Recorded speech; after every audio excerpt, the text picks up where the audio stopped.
do you mind if we talk about God for half a second? I made a joke at the front, but do you mind if we talk? Okay, are you just so tired of talking about that? Yeah, fine. That's all right with you? Good, okay. You know, because we've had a conversation on occasion on this subject, and there's a lot we agree on, but there's some stuff that we don't agree on. And just as I feel like we made progress on string theory and evidence right now, I'd love it if like you could convince me to see the world differently. I would love to leave tonight. That would be a wonderful outcome of this evening. And if I could do the same for you, well, I'm not going to succeed, but you know that would be a wonderful goal too. So here's my question. I hear you say that you would like to, and stop me if I'm saying things imprecisely, that you would like to rid the world of religion. Is that too strong? That's not too strong. Okay, good. All right, good. All right, good. And so when you say that, here's my question. Are you saying that the structure and the history of religion is something that you just want to get rid of? Or are you saying that you want to get rid of what some people do in the name of religion? Do you make that distinction? Is that one that's relevant? I certainly want to get rid of... Well, I see virtue in the effect that religion has had on human culture. I mean, I see virtue in music and art and things like that. But if we think of religion as providing an alternative idea for how the universe came into existence, how life came into existence, that kind of thing, then as a scientist I want to get rid of it. I mean... Which I agree with. Okay. Well, what part do you not want to get rid of? Yeah, good. So, well, let me just give you an example, and you tell me where you come down on. Maybe that's the most straightforward way of doing it. So, you know, in Jewish, I'm Jewish, maybe a few others in the audience. Thank you. So not all, of course, but many Jews here in New York view their religion in the following way. They're willing to cherry pick it for the parts that enrich their lives. They're willing to throw away the parts that are archaic and just have no place, you know, in the modern world. They're willing to view it as almost poetry, almost as fiction literature, with the one difference being that it connects them to a long lineage that makes them feel part of a larger narrative. Is there something that you don't like about what I just said? Oh, I get that totally. I mean, I have no problem with that. No problem with that? No. Because, I mean, you have a heritage, you have ancestors, you have literature, you have... I mean, it's the same as I feel, you no doubt you feel too.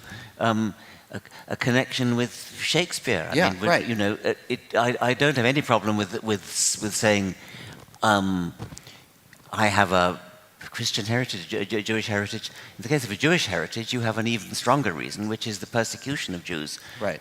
Which has happened through the centuries, and perhaps most notably in the 20th century, but earlier centuries too. This is a very powerful reason for a kind of loyalty to a tradition. Where I part company with it, as you do, is where it makes claims about the universe and the nature of life and that kind of thing. So when you say, just for my own clarity, when you say that when you agreed, and everyone sort of cheered, which is sort of fun, that you wanted to rid the world of religion, I wouldn't have thought that this would then be your reaction to my description. Well, I suppose by religion I meant the scientific falsehood of religion. I did not mean tradition because there are the Jewish tradition and all sorts of other traditions, and tradition in literature, tradition in art. Right. I don't want to get rid of that. So then I wonder about the following. So religion as as a word, a few 500 years old or so. It's not one that really goes back to archaic times.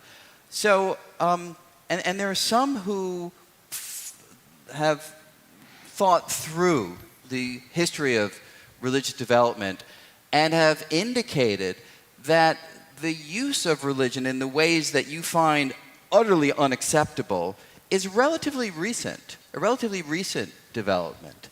So if you take this structure that, go back a handful of thousand years, wherever you sort of want to, view its origins, 1500, 2000 BC, something of that sort, let's just say, does it not feel that you're focusing so intently on the last part of the development of that structure in a way that, at least as I've heard it, and it's different from hearing it tonight, which is very interesting for me, wipes it all out by virtue of what's happening now? I'm skeptical of the suggestion that the scientific falsehood part of religion is recent. I'm sorry, what? That the scientific falsehood part of religion is recent.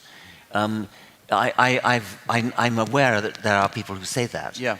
And I think they're wrong. I mean, I just think if you go back to the Old Testament, it would just be nonsense to say that the characters in Abraham and David and Moses and people were not interested in the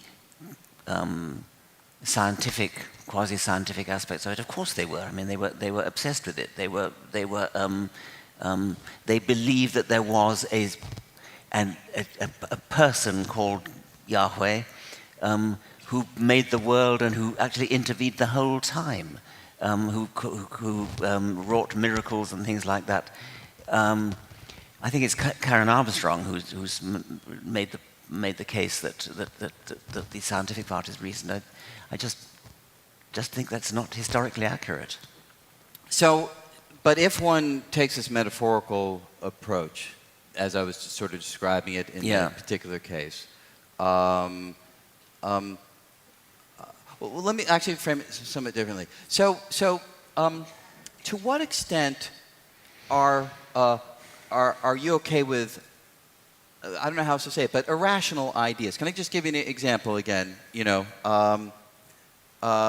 I don't know, about 3 weeks ago, I live uptown, and my mother lives over here, 81st Street.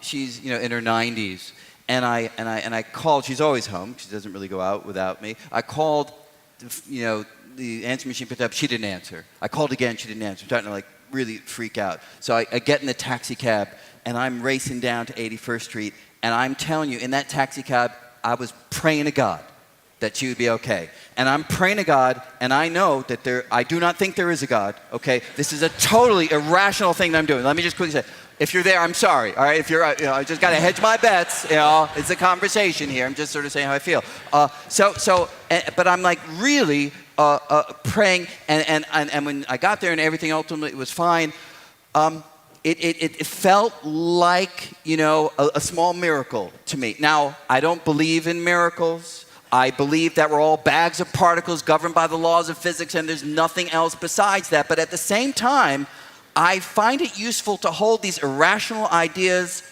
in mind at certain moments, and I don't give a shit that I do. Yeah, I get that. I mean, I think I'll make a similar confession.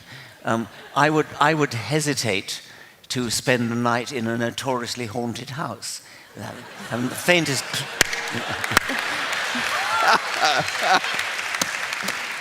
Oh, this is a good night, man. That is so. But I mean, we're both being irrational, and